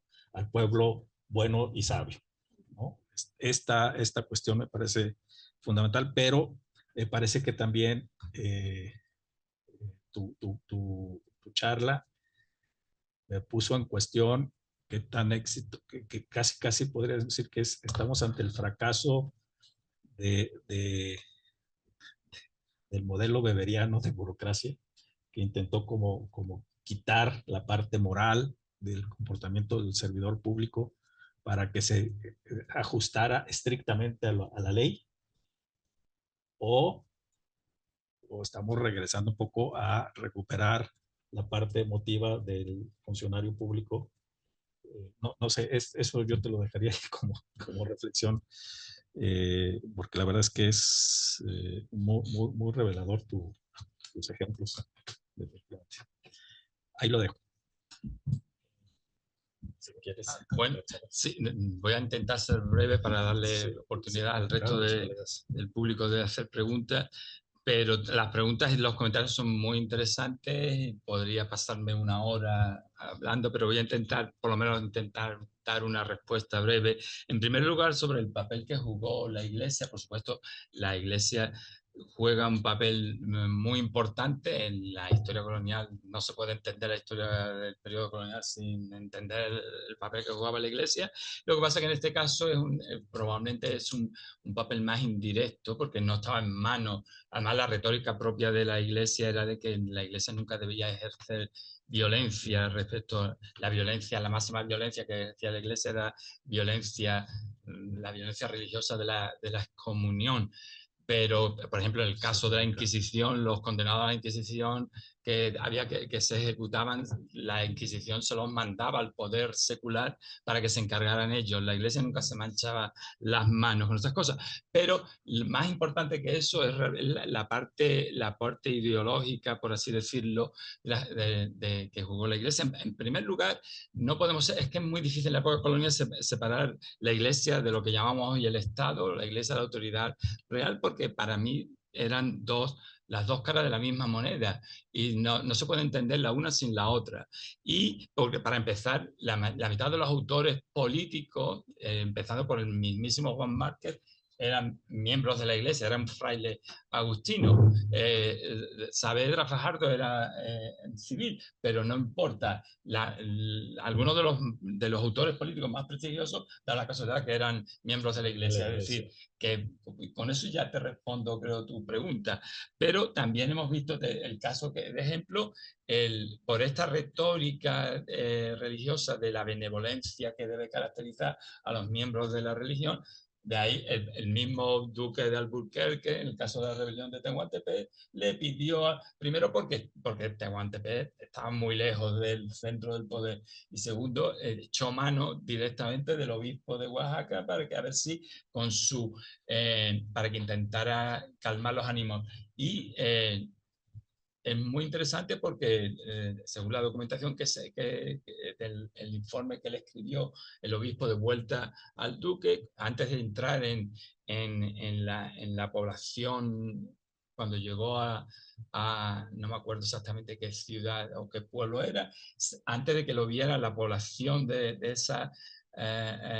lugar al que se dirigía, se revistió con todos los atributos del cargo episcopal, se puso la casulla, el báculo, la mitra, para hacer su entrada en el pueblo de la manera más solemne e impresionante que podía. Es decir, que no entró con ropa de viaje en el pueblo. Pues de ahí, es decir, que la Iglesia tenía una autoridad simbólica, física y material, pero también simbólica, que algunas veces era más importante que la autoridad virreinal. Y aparte que los miembros de estas comunidades tenían muchas más probabilidades de ver a su obispo de que ver al virrey. Nunca jamás, a no ser que viajaran a México, nunca jamás lo iban a ver. Era una figura distante, invisible. Pero el papel era importante, no hay ninguna duda. Respecto a las preguntas a tus preguntas sobre la ley, has puesto el dedo en una cuestión realmente muy, muy importante, y yo te puedo responder con un párrafo que me he saltado para no hacer la charla demasiado larga, porque en la cuestión de la ley es muy importante, porque uno puede tener la impresión o llegar a la conclusión de que el poder en la época colonial era arbitrario, porque no se sujetaba a las leyes. Pero el poder no era arbitrario nunca. El poder era variable y dependía del estatus social, como he dicho, del territorio, del tipo de población, pero arbitrario no era nunca. Primero porque había una serie de leyes que había que cumplir hasta cierto punto, pero segundo porque el concepto ético y moral, el punto que tú has mencionado es muy importante, la moralidad de la ley. La ley no puede ser nunca abstracta, impersonal, tiene que estar definida por cuestiones de ética y moral, en este caso de moral cristiana. Pero, por ejemplo, los propios autores políticos de la época hacían diferencia. Todo dependía de cómo responderían a tu pregunta, dependiendo de si eran más senequistas que aristotélicos. Porque vamos a ver, la diferencia, y yo lo que tenía aquí escrito, lo voy a leer porque responde directamente a tu pregunta, es que el problema con la época colonial, con los monarcas de la monarquía española, es que en teoría el monarca era legibus solutus, como decían en latín. No estaba sujeto a las leyes, es decir, que él podía abrogar o implementar leyes cuando le pareciera conveniente, pero eso no quiere decir que él tuviera que gobernar de manera arbitraria, porque había una serie de preceptos no escritos, empezando por los preceptos de las Sagradas Escrituras, que todos los clérigos de la monarquía se encargaban de recordárselo continuamente. Pero en el pensamiento, las ideas de Séneca sobre la clemencia, de que el monarca debe controlar sus pasiones, sus emociones, son apropiadas para un gobernante que tiene el poder absoluto. Hay que recordar que una de las razones probablemente por las que Séneca era tan popular en el siglo XVII es porque los monarcas españoles del siglo XVII eran relativamente parecidos a un emperador romano. Es decir, que las ideas de Séneca que se habían escrito para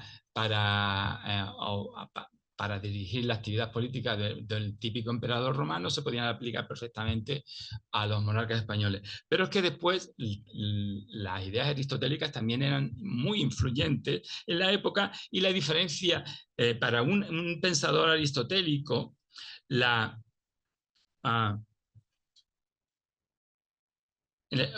que distinguía a un rey de un tirano no era su misericordia, sino los límites legales de su poder, ya que el rey gobernaba por ley sobre súbditos que lo eran por su propia voluntad. Es decir, que aquí hay dos corrientes de pensamiento, dos maneras de entender el significado de la ley. Si a ti lo que te importa es la figura del monarca absoluto, con un poder que es más o menos absoluto, entonces vas a echar mano de Séneca y para intentar controlar sus reacciones. Pero si tú eres un pensador más aristotélico que senequista, y tú piensas, y por supuesto el Imperio Español, la monarquía española promulgó leyes continuamente, y el mundo colonial existe la famosa compilación de leyes de los reinos de India, es un tomo así de grueso, y esas leyes en teoría había que cumplirlas, pero esta es una diferencia. Es decir, que si tú eres un pensador o un autor o un gobernante que está más influido por las ideas de Aristóteles que las de Séneca, tú vas a enfatizar el aspecto de la ley. Pero lo que es importante para la época colonial, la ley no es universal. La ley es variable y la ley se aplica, y los jueces de las audiencias actuaban de esa manera. Hoy en día, por eso en ese sentido, la manera que tenemos de entender la justicia es radicalmente diferente. Si hay mañana hay un alboroto, un motín, una revuelta en México, en Guadalajara, y se incendia el Palacio de Gobierno, a la gente que detenga a la policía, lo lleven delante del juez, se le va a aplicar la ley de la misma manera y se le va a imponer las penas que les correspondan por ley. Así no funcionaba, y no podemos esperar que funcionara, porque es que la cultura política de la época impedía pensar de esta manera tan abstracta y universal. Todo era mucho más concreto y personalizado. El poder no era abstracto, impersonal, como el poder del Estado hoy en día. El poder estaba personalizado en la figura del rey. Los habitantes de la monarquía española o del virreinato de la Nueva España le debían lealtad no al Estado español, sino a la figura del rey, del monarca. Eso es una diferencia también fundamental entre la cultura política de la época colonial y la nuestra moderna. Es decir, y el concepto del mismo de Estado, y de eso yo lo enfatizo mucho, y no existía para empezar. Eso es un invento del siglo XIX. Y de ahí también te puedo contestar con tu mención a Weber, tienes toda la razón. Por supuesto, el mundo que describe Weber no tiene nada que ver con este mundo.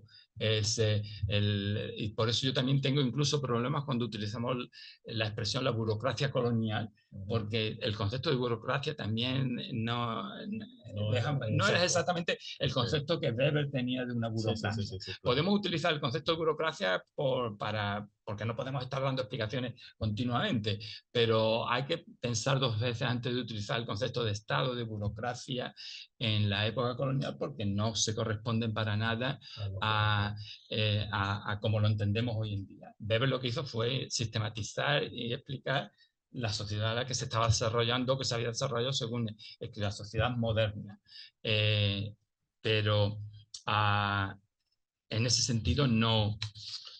Y por cierto, también me gustaría la mención que hiciste sobre el pueblo bueno y sabio en la época colonial el pueblo no era ni bueno ni sabio, el pueblo era una masa informe con sus pasiones descontroladas, a la que nunca se sabía, una hidra de múltiples cabezas, nunca se sabía, prácticamente irracional. Por eso de ahí la creencia de que en una revuelta siempre que había que los cabecillas son los que pensaban, los que manipulaban a la masa informe, irracional, con las emociones desbordadas, a la que es muy fácil excitar la ira o la violencia, etcétera, etcétera. Pero nunca, yo no creo que nunca nadie argumentó que el pueblo era bueno y sabio, porque por todo lo contrario. Esto es una sociedad extremadamente jerárquica y el pueblo está para servir. Está totalmente estratificado. Bueno, no totalmente, porque había movilidad social, pero es el prejuicio que se ha mencionado antes de que existía contra la gente común. La gente común existía podría concluir con la típica metáfora, porque esto es un mundo en el que las analogías, las metáforas se utilizan continuamente. El cuerpo político, lo que hoy llamaríamos el Estado, se representaba como un cuerpo, de ahí la expresión de cuerpo político. ¿Quién era la cabeza de ese cuerpo? Pues el rey, por supuesto, la cabeza pensante y dirigente. ¿Y quién eran los pies del cuerpo político? Pues los campesinos, que eran los que, y en el caso del mundo colonial, la población indígena, que era la que se encargaba de cultivar la tierra y de alimentar a los estratos superiores. Un brazo del cuerpo era el brazo religioso, el otro el brazo secular armado, pero en este caso serían pues los letrados, los oidores, etcétera, mientras que el otro brazo del cuerpo político era el brazo de la iglesia aunque eso también es problemático porque la Iglesia tenía un poder autónomo, una estructura de poder separado al poder secular, pero de ahí que el pueblo no está para pensar ni para decidir, el pueblo está simplemente para... Pero eso no quiere decir que al pueblo haya que maltratarlo y despreciarlo, como hemos visto. Hay que preocuparse, los gobernantes deberían preocuparse del bienestar del pueblo, porque el propio gobernante depende del bienestar del pueblo. Entonces, por eso yo intento enfatizar la idea de que esto es un poder variable, jerarquizado, pero no es arbitrario, porque muchas veces se representa el poder del mundo colonial o incluso en la época moderna como el poder del rey como un poder arbitrario. El poder, yo utilizo una imagen continuamente para explicar esto, el poder del monarca español era tan arbitrario como el poder de Dios. Dios, cualquier persona que sepa cuál es la doctrina cristiana, nadie definiría el poder de Dios como arbitrario. Dios siempre es justo, ¿no? Pues el rey español también siempre es justo y las acciones de Dios, tanto de Dios como del rey, se enfocan al bienestar tanto de los miembros de la iglesia como de los súbditos del monarca. Y de la misma manera, un autor jesuita del siglo XVII utilizaba la imagen que le preocupaba mucho los abusos que se producían contra la población indígena en el Nuevo Mundo. Utilizaba la imagen de que la obligación del rey español era la misma que la de Dios. Dios desde la altura vela por nuestro bienestar y por eso nos pone ángeles de la guardia, tiene a los santos para que intercedan por nosotros. El monarca español, desde su invisibilidad remota al otro lado del océano, debe velar por el bienestar de la población indígena para evitar que se cometan abusos contra ellos. Por eso tiene sus jueces de la audiencia, que son los que van a impartir justicia en nombre del rey, etcétera, etcétera. Y creo, bueno, yo creo que ya me extendí más de la cuenta. Igual, si hay alguna inquietud, alguna participación de parte del público, bienvenida. Doctor, hay una pregunta en redes sociales también. Si quieren le doy lectura. Sí, por favor. Es de Sandy Guacuja, del Colegio de Michoacán. Ella nos dice, entiendo que la conferencia se enfocó en las pasiones en relación con el arte de gobernar y es interesante observar las explicaciones y propuestas sobre las emociones en los tratados políticos, pero me gustaría saber si es posible conocer cómo se expresaban estas pasiones en el común. Si para el gobernante era necesario regular ciertas emociones, ¿cuáles serían las que idealmente debía sentir el pueblo? ¿Existía literatura sobre el tema? Disfruté mucho la conferencia, gracias. Susan, la sumamos. ¿Hay otra intervención? Entonces, Carlos, por favor. Sí, a mí me gustaría saber la opinión del doctor respecto a la impartición de justicia del motín de 1692. Sobre todo, yo recuerdo un artículo que, pues, que ya para mí es clásico, de Pilar Gonzalo, El nacimiento del miedo, que habla sobre este motín y sobre todo por los discursos. Me interesan mucho los discursos, porque comparándolo con el siglo XVI, en el siglo XVI, pues se defendía, al principio se defendía a los indios, los mestizos eran considerados como hijos de españoles, había mestizos que eran adelantados en la conquista en Sudamérica, había otra visión. Ya en el motín de 1692 prácticamente estamos en el siglo XVIII y creo que es como un descubrimiento del pueblo, de este pueblo amorfo que las autoridades no entienden y que tiene que ver mucho con el mestizaje, con el advenimiento de esta población de sangre mezclada que está muy presente en el botín de 1692. ¿Recuerdan el artículo? Se habla mucho de españoles, mestizos, negros y castas que se les acusa de estar en contubernio en las tabernas, que incluso se mencionan que ellos mismos expresaban que querían matar al virrey y a la virreina y poner otro virrey. Entonces mi pregunta es, ¿cuál es su opinión sobre este contexto de un pueblo diferente al del siglo XVI y sobre todo de estas medidas de impartición de justicia en el motín, sobre todo el miedo que tienen las élites a esta masa amorfa? Bueno, yo creo que puedo responder a las dos preguntas a la vez porque están muy relacionadas y creo que la mejor respuesta a su pregunta es citando el caso del famoso Carlos Sigüenza y Góngora, el famoso autor de finales del siglo XVII que presenció la revuelta, y él después nos cuenta que gracias a él, pues, durante el motín se encargó de intentar salvar el archivo del ayuntamiento porque el ayuntamiento estaba ardiendo.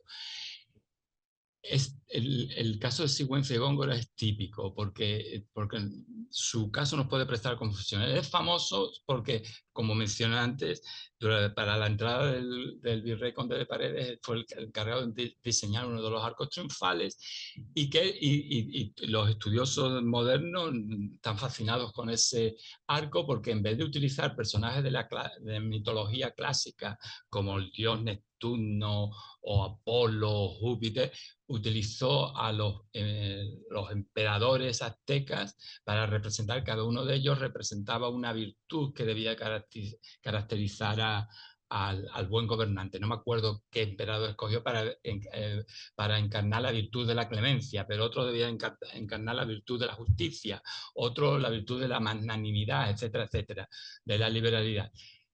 Entonces, se ha presentado a Sigüenza como un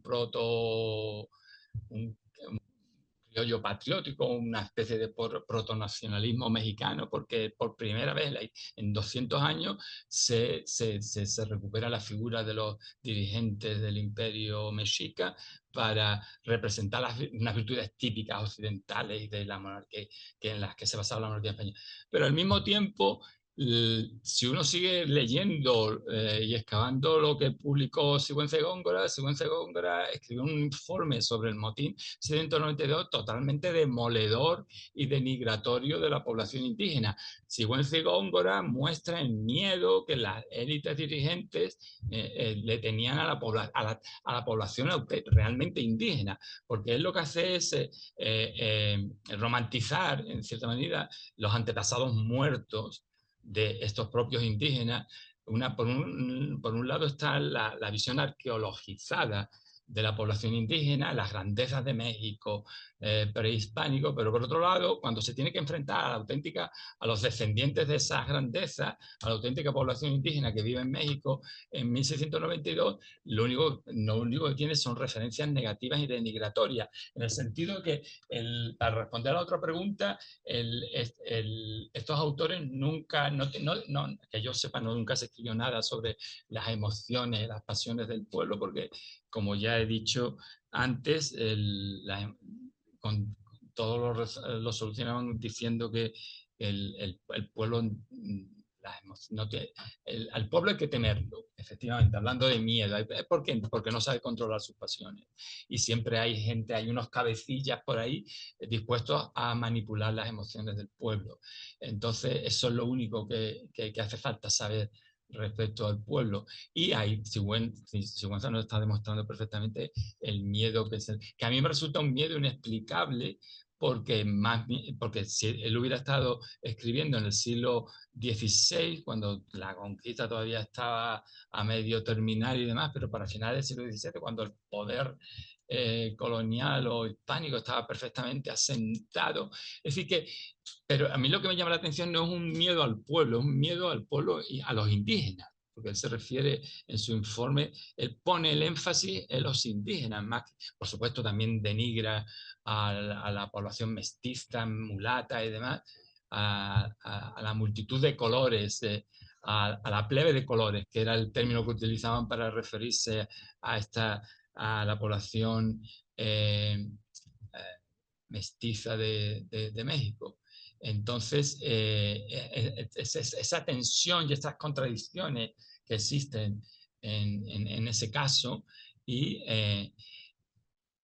pero realmente yo tengo que confesar que yo nunca llegué a entender este miedo que le tenía, porque yo entiendo, por ejemplo, eso hace referencia a tu trabajo más reciente, que se le tenga miedo a los apaches del norte de México o a los chiriguanos en Sudamérica, pero a la población indígena que está ya muy hispanizada.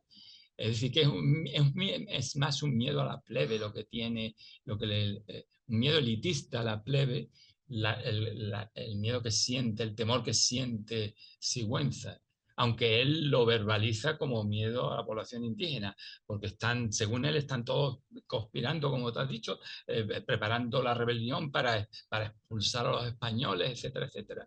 Es decir, que es un miedo que existe, por lo menos en él lo verbalizó y lo expresó más claramente que nadie. Quizá para meterlo un poco en aprietos, doctor, al tiempo que veía si hay alguna otra intervención. Allá, Pablo, perdón, Gerardo, a reserva de escuchar ahorita la pregunta de Gerardo, también para dejarlo pensando en ello. ¿Es lo mismo temer a la plebe, a temer a los que saben controlar las pasiones de la plebe? Porque en buena parte de la discusión han estado las dos cosas, ¿no? Está la plebe o el pueblo informe, con pasiones volátiles, pero también lo que luego buscaban distintas autoridades cabecillas que están dando vuelo a diferentes expresiones, a los que saben cuáles pasiones y cómo controlar esas pasiones. Bueno, esa era una inquietud. Gerardo.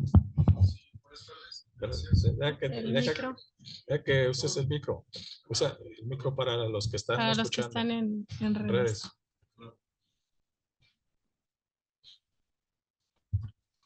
Buenas tardes. Gracias por la conferencia. En el contexto de estos tumultos y rebeliones que usted plantea, yendo más allá de su conferencia, ¿qué causas eran las que usted encontró? Y si eran estas justas o no, eran atendidas, y si eran o no atendidas, ¿existía reincidencia en esos tumultos y rebeliones? Y vaya, si había estas reincidencias, ¿se mantenía el criterio de la clemencia o la selectividad entre los líderes o arrasaban parejo? Gracias. No, como dices, por supuesto que había reincidencias de la época colonial. Lo que pasa es que estas rebeliones, serían más revueltas, motines, se producían a nivel muy localizado, ¿no? En la historia de México no hubo nunca ninguna gran rebelión como la rebelión de Tupac Amaru en Perú en 1781. Eran rebeliones, revueltas locales que se sucedieron continuamente, hay multitud de ellas. Y las autoridades, tanto las virreinales como las imperiales, daban por sentado, porque en Castilla también había, como mencioné antes, también había revueltas o de campesinos, pero siempre que las revueltas fueran localizadas, eso se daba por sentado. ¿Por qué? Se aceptaban porque se pensaba que, lógicamente, el pueblo común, la gente común, la plebe, o como se referían a ella, incluso los campesinos, son fácilmente manipulables. Y esto responde tu pregunta. Son fácilmente manipulables y como no saben controlar sus emociones, sus pasiones, pues va a haber una revuelta. Como decía Juan Márquez, la posibilidad de una revuelta puede surgir en cada momento. Es decir, que mañana mismo puede haber una revuelta. Y el gobernante tiene que estar preparado con estas ideas que yo he mencionado. Y en el caso de cómo controlar la revuelta, sí, había que tenerle más temor a la gente, a la masa de gente común que a los cabecillas. Por supuesto había que tenerle más temor a los cabecillas, porque ellos son los que pueden pensar, y Márquez, por ejemplo, recomienda a la gente común, hay que intentar aplacarle los ánimos con halagos y concesiones y demás. A los cabecillas hay que mandarlos a la horca directamente. O sea que claramente, sin cabecillas, en la visión, aunque a nosotros nos resulte difícil de entender, en la visión del siglo XVII y del XVI, e incluso del XVIII, es imposible una revuelta. En una revuelta tiene que tener siempre un cabecilla, porque la masa común de gente no piensa. Sería una masa amorfa que iría dando palos de ciego sin saber a dónde va. El cabecilla es el que le indica a la masa que hay que rebelarse y que hay que matar al corregidor o hay que incendiar el palacio. Entonces, lógicamente, la mano, todo el peso del poder regio tiene que caer sobre esos cabecillas, no sobre... Y este es el término que utilizan en la literatura, cabecillas, los dirigentes de la revuelta. Entonces, pero revueltas había siempre y siempre, nunca, incluso en el siglo XVIII se seguía funcionando en estos parámetros. Yo diría que las cosas empezaron a cambiar, especialmente en el caso de México, a finales del XVIII, con las famosas revueltas que hubo tras la expulsión de los jesuitas. Para mí, en la historia del México colonial existe una fecha, un antes y un después, 1767, que es cuando se expulsó a los jesuitas y hubo una serie de revueltas en contra de esa expulsión, y el famoso visitador José de Galvez, siempre me confundo, como hay tanto, Galvez, el visitador, impuso intentó combatir estas revueltas con una mano dura, no durísima. Es decir, que es famosa la represión. Interesantemente, la corona nunca le reprochó la mano dura a Galvez como se la reprochó al oidor Montemayor en 1660 con la revuelta de Tehuantepec. Yo diría que para finales del siglo XVIII, como la cultura política ya está cambiando, ya no es el mismo, ya no son las mismas ideas, ya estaban apareciendo otro tipo de conceptos y precisamente incluso la legitimidad del rey se está empezando a cuestionar, algo que era impensable en el siglo XVII, porque ya todos conocemos la famosa expresión que muchos revoltosos iban proclamando: viva el rey y muera el mal gobierno, porque el rey nunca era culpable. Esas son las ventajas de ser invisible. Nunca se debatió culpable. El culpable era el mal gobernante, el corregidor, el alcalde mayor, el oidor o el cacique, etcétera, etcétera, pero nunca el rey. De ahí la expresión famosa de viva el rey y muera el mal gobierno. Porque si el pueblo sufre, no es por culpa del rey, porque los gobernantes no hacen lo que tienen que hacer. Porque el rey, como Dios, como mencioné antes, siempre está velando por el bienestar. Lo que pasa es que como vive muy lejos, al otro lado del Atlántico, no puede controlarlo todo. Es decir, que ese fue un mecanismo muy efectivo y que ayuda a explicar por qué el régimen colonial fue tan longevo. Sí, si hay una... Adelante, por favor.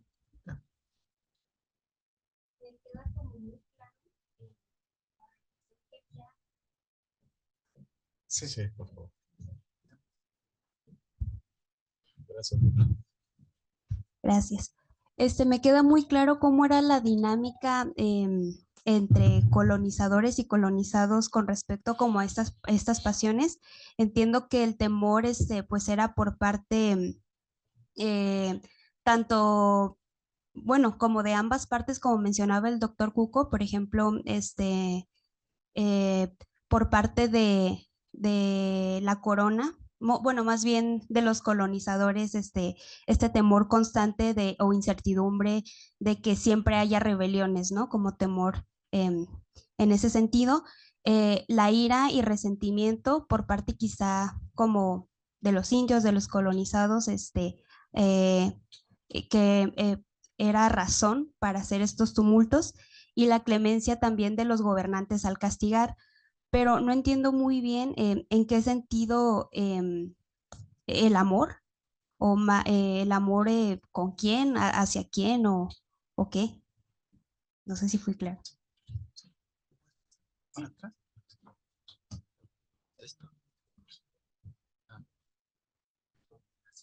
Hola, bueno, gracias por la conferencia, me pareció muy interesante. Y mi cuestión es, ahorita que hablaba del cuerpo, me imaginaba de esta situación de la doctrina católica, ¿no? De que nosotros somos el cuerpo de Cristo, ¿sí? En ese sentido, no sé si en las revueltas tanto de 24 como de 90 y ¿qué era? ¿94? ¿96? 92, perdón, ¿qué tanto se pudo haber trastocado esta idea del cuerpo de Cristo tanto en el anclaje de las potestades, por ejemplo, terrenales y la divina, ¿no? Que está incluso las imágenes de Cristo con las dos potestades, o sea, como esa idea de nosotros seguir nosotros como pueblo, en este caso en época colonial, seguir con esa imagen, ¿no? De las dos potestades, y cómo a lo mejor en este sentido se puede trastocar, quizás, no sé, a lo mejor me estoy inventando esa idea, esta idea, ¿no? De nosotros como creyentes, bueno, en época colonial como creyentes, a este tipo de revueltas que como que se rompen, ¿no? Esa sería como mi cuestión. Gracias. Vale, gracias. ¿Hay otro? Sí, la doctora Pilar Gutiérrez. Muchas gracias. En primer lugar, felicitarle, doctor, por la exposición, porque nos hace ver este tipo de altercados, sonadas, motines desde otra perspectiva, ¿no? Desde el punto de vista social y económico, que es donde la historiografía tradicional los había enfocado, sino más bien en la historia de las emociones. En ese sentido, me gustaría si pudiera abonar un poquito en qué medida todas estas movimientos, ¿no? Que no dejan de ser movimientos sociales, que reciben muchísimos nombres, como digo, altercados, motines, asonadas, etcétera, etcétera, responden a o son válvulas de escape de cambios de estructuras. Y lo digo porque, por ejemplo, con el motín de 1692 existe documentado una manifestación en 3 puntos del virreinato en momentos muy cercanos, por ejemplo, la Ciudad de México, Tlaxcala y Guadalajara, aunque quienes han estudiado dicen que no hay relación entre estos pues, movimientos, ¿no? Sin embargo, pues mi pregunta o mi reflexión vendría hacia si, aunque no están conectados por cuestiones puntuales, sí responden a a estas coyunturas, a estos reajustes de coyunturas y vienen a ser válvulas de escape que manifiestan estos cambios estructurales. ¿Sí? Gracias.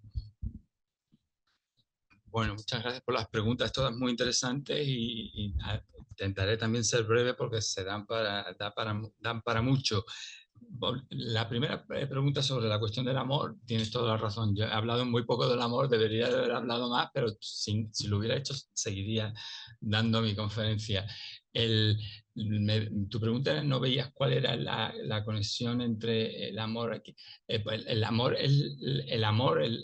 que debe de sentir el gobernante y los gobernados es lo que une, lo que da armonía y cohesión a la comunidad política. El gobernante debe de sentir amor por sus gobernados, es decir, debe de intentar de gobernar por el bien de los gobernados, no por su propio bien.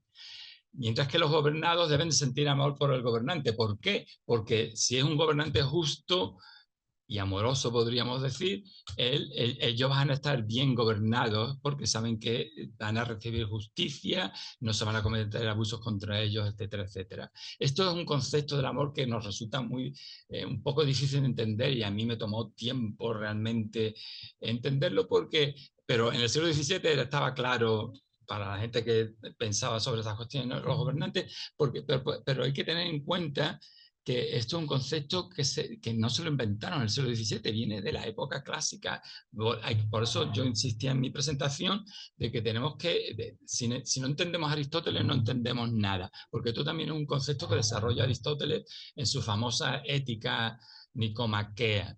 El concepto, y él utiliza la palabra es filía, que también significa amistad en griego, pero la amistad, la amistad también es un concepto que para nosotros es privado y personal, pero que en esta época también es público, y la amistad es lo que une, es la relación que une al patrono con el cliente, y ya sabemos que las relaciones de clientelazgo y de patronazgo estructuraban la sociedad colonial.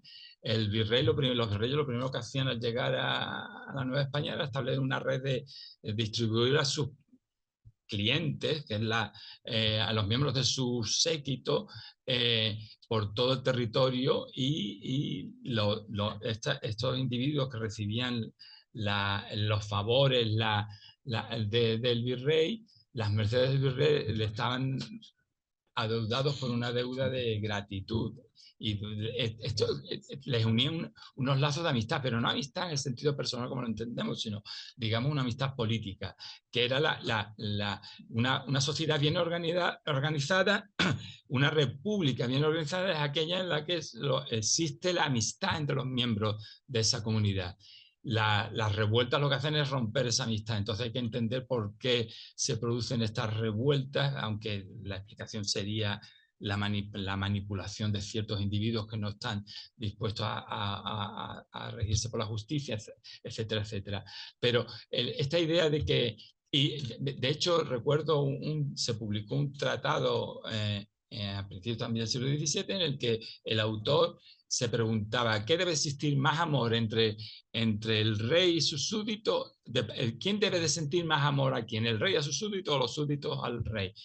Y uno diría, yo al principio antes de leer el tratado, yo dije, pues será el rey, pero no. Según el autor, los súbditos deben de sentir más amor por el gobernante, porque le deben de estar agradecidos, porque el gobernante, si es un gobernante justo y que vela por su bienestar, ten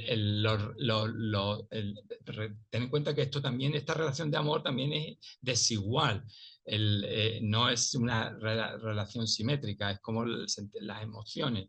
Y deben de sentir más amor por el gobernante, porque el gobernante es el que se encarga de velar por su bienestar, y por eso le tienen que estar agradecidos. En retorno, los súbditos le demuestran el amor que siente al gobernante pagando tributos, por ejemplo, o defendiéndole en una guerra si es miembro de la aristocracia, etcétera, etcétera. Pero el lenguaje del amor está presente en todas partes. Sí, es la idea. Pero porque viene de esta vamos a ver, el problema que tenemos aquí es que estas ideas clásicas estuvieron en vigor durante más de 1500 años. Nosotros pertenecemos a un mundo que no tiene más de 200 años, un mundo que se creó a finales del siglo XVIII, curso del siglo XIX, tras las revoluciones, la Revolución Francesa, la Americana, etcétera, etcétera. Pero antes de la Revolución Francesa, la Americana, y del desarrollo de ciertas ideas de la Ilustración, como yo digo, Aristóteles, Séneca y todos estos, Cicerón, etcétera, etcétera, estaban vivitos y coleando en el siglo XVII. No se les leía como los leemos nosotros para saber qué es lo que pensaba la gente de la antigüedad. Lo leían para saber cómo tenían que comportarse o gobernar, o cuál era lo que debía caracterizarlos como buen gobernante. Entonces, por ahí siempre nos remitimos. Entonces, yo lo que intento con mi trabajo es rescatar, desenterrar estos conceptos que los hemos enterrado porque como son ajenos totalmente a nuestra manera de entender la política y el orden estatal, pues los historiadores se olvidaron de ellos. Pero no hay que leer más que pasar un poco de tiempo leyendo documentos, tratados políticos, cartas, etcétera, etcétera, para darse cuenta que está presente en todas partes. Entonces, efectivamente, el amor, de ahí no sé si te ha quedado claro por la importancia del amor. La otra pregunta, el cuerpo, las dos potestades.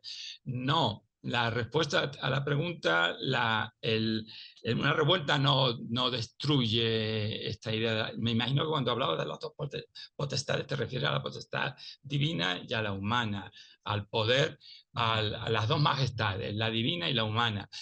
En la tierra la majestad divina la representa el rey, en el cielo es Dios. No, porque para nada no se produce no produce un sistema en el que, aparte son dos sistemas de poder paralelos. La autoridad es otra cosa que nos cuesta mucho entender porque vivimos en un mundo en el que la única autoridad que existe es la autoridad del Estado. En teoría, no existe otra autoridad fuera de la del Estado, legítima. Mientras que en la época colonial existen dos fuentes de autoridad: la autoridad eclesiástica y la autoridad civil. La autoridad civil, la última fuente de esa autoridad es el monarca. Pero ¿cuál es la última fuente de la autoridad eclesiástica? No es el monarca español. El monarca español no puede meter la mano ni la cuchara en cuestiones eclesiásticas, es el Papa en Roma. Y entonces eso produce durante la época colonial una gran tensión entre las autoridades civiles y las eclesiásticas. Si hay aquí algún historiador colonial, sabrá que los conflictos entre curas y corregidores, entre virreyes y obispos, entre oidores y obispos, son constantes en México y en otras partes de la América colonial. ¿Y por qué? Porque la Iglesia estaba dotada de un poder autónomo y la propia corona española siempre lo reconoció hasta el siglo XVIII, cuando con las famosas reformas borbónicas empiezan a cambiar la manera de entender y ya se van pareciendo las cosas más a como entendemos nosotros la separación entre Iglesia y Estado. Por cierto, que cuando se habla de dos potestades, el concepto de dos majestades no tiene nada que ver con la separación de Iglesia y Estado. La mejor imagen para representar estas dos potestades son, como dije antes, las dos caras de la misma moneda. Y la potestad secular y eclesiástica, la majestad divina y la real deben de trabajar en armonía, deben de siempre intentar encontrar la armonía, pero cada cual tiene que defender sus prerrogativas y su jurisdicción. De ahí vienen todos estos conflictos porque generalmente la historiografía tradicional nos presenta a la Iglesia como el instrumento de la monarquía, pero si uno mira con un poco de detenimiento la documentación colonial, muchas veces lo que la Iglesia era el instrumento de la corona deja un poco que desear, al contrario. Y los obispos se veían a sí mismos imbuidos de una autoridad que les permitía enfrentarse al virrey. Los obispos se veían a la misma altura del virrey. El arzobispo de México se veía a sí mismo como el igual del virrey. Pero, por ejemplo, para volver a tu pregunta, una revuelta no alteraba para nada estas cuestiones porque por la revuelta ya se daba por sentado que las había y no tenía nada que ver con la estructura de poder. Y por último, las válvulas de escape de la revuelta, una pregunta muy interesante. Efectivamente, yo no voy a intentar dar una respuesta definitiva porque existen muchas teorías, los historiadores llevan décadas intentando explicar la causa y el origen de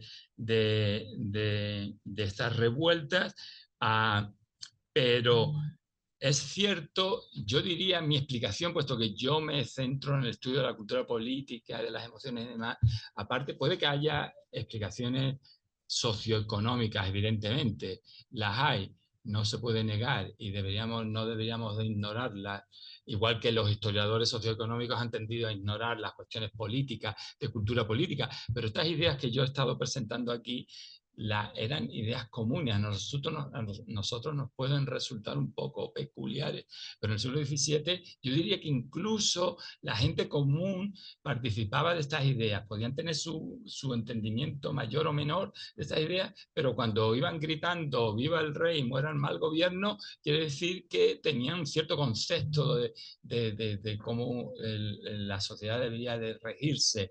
Entonces, estas revueltas eran locales porque se trata, precisamente por eso, porque no resultaba difícil ver el sistema, la estructura. Lo que se veía era a pie de tierra lo que pasaba en mi propia comunidad. En mi propia comunidad, el responsable de mi miseria o del problema que exista es el corregidor, otras veces el cura también. Los curas también podían ser objeto de la ira popular. Y por cierto, volviendo a tu pregunta, también existe la confrontación no solo entre reyes y reyes, entre curas y corregidores al nivel local, también se producía continuamente. Y las poblaciones locales, indígenas, también eran conscientes de eso y aprendieron a manipular desde muy pronto al virrey contra al corregidor contra el cura contra el corregidor, dependiendo de quién representara sus intereses. Entonces, a mí hay una explicación de las muchas que han dado historiadores sobre las causas y orígenes de las revueltas, si eran válvulas de escape. Yo no, a mí el concepto de válvula de escape no me acaba de convencer porque me recuerda un poco precisamente a estas ideas del siglo XVII de que como la masa, la gente común no piensa y son fácilmente manipulables y siempre tiene la válvula de escape, hace referencia un poco a eso, a las emociones que están siempre hirviendo, hay que ponerles la tapa encima para que no explote. A mí me parece más convincente la explicación de que las comunidades, tanto rurales como urbanas, tenían sus propias ideas sobre lo que significaba ser un buen gobernante y una sociedad más o menos justa. Y cuando ellos veían que esos principios, esa economía moral que ellos tenían, para utilizar la famosa expresión de E.P. Thompson, no se respetaban, porque estas comunidades, esta gente, estaban dispuestos a pagar tributo, o a servir a donde tuvieran que servir, siempre que se respetaran su derecho a la posesión de la tierra, se les respetaran los privilegios antiguos, se defendieran cualquier beneficio que tuvieran y demás. Cuando llegaba un corregidor más abusador de lo normal y no respetaba la tradición, de ahí la expresión de tiempo inmemorial. Esto es una costumbre que se respeta en este pueblo, en esta villa, de tiempo inmemorial. Venía el corregidor que intentaba explotar la gallina de los huevos de oro lo más deprisa posible. Eso podía ser la chispa que provocaba la rebelión, la revuelta.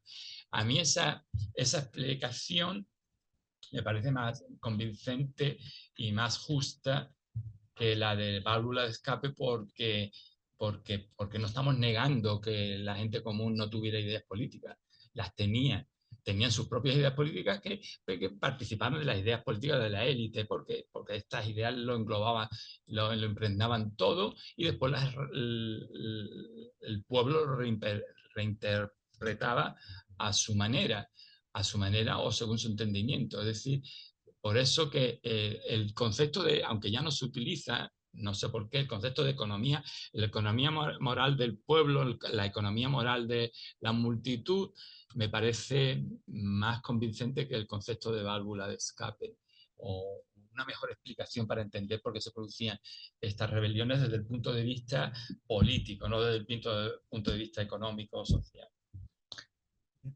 Pues muchísimas gracias, doctor Cañeque. En este punto no restaría sino agradecer la compañía, la participación de todos ustedes aquí en público y a quienes nos siguieron también a través de la transmisión del evento. Muchísimas gracias. Gracias, doctor Cañeque. Y pediría únicamente al doctor Arias, a nombre del Colegio de Jalisco, el cierre del evento.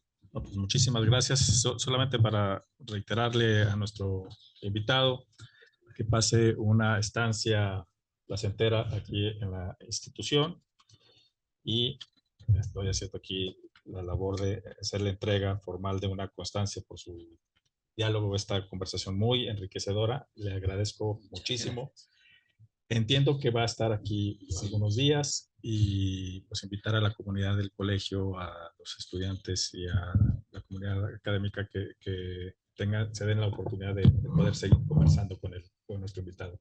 Muchísimas gracias, Cuco, y por supuesto agradecerle al Consejo Nacional de Humanidades, Ciencias y Tecnología, ahora venido a Secretaría, la buena disposición para aprobar este proyecto, que me parece muy, muy importante y revelador para explicar nuestro presente. Muchísimas gracias. Gracias.